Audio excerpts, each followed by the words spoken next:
Как да се справим с собствените си страхове, тревоги, напрежение, колебание, фобии чрез НЛП терапия? Невролингвистично програмиране не лекува пациенти, а помага на хората да мислят по един различен начин, помага на хората да променят своите възгледи, своите отрицателни убеждения, като ги заменя с нови положителни убеждения. И чрез промяна на мислите, чрез промяна на нагласата, човек променя и своето отношение, променя и как начина по който да реагира, начина по който дори да се чувства. Например, как да се справим с собствените си страхове.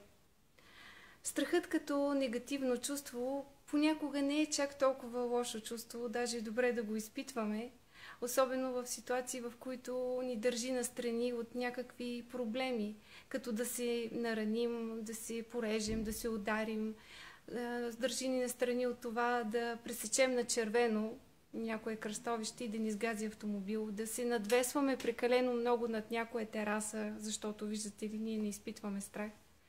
Но страхът тогава, когато е единствено и само в нашите мисли, когато го оголемяваме прекалено много, когато ни блокира, когато ни свива и смалява, той ни пречи.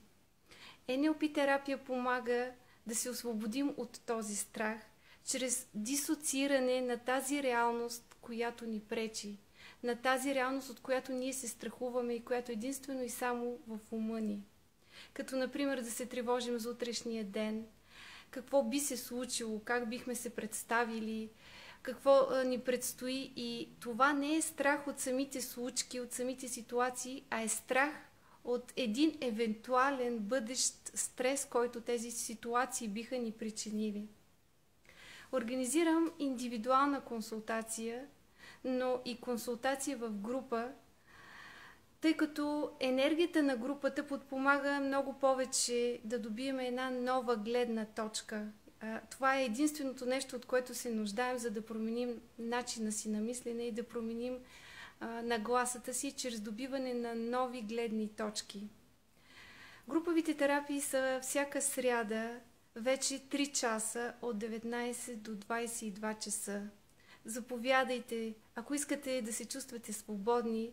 Заповядайте, ако искате да видите и да се убедите сами в невероятно бързите резултати, които НЛП терапията дава.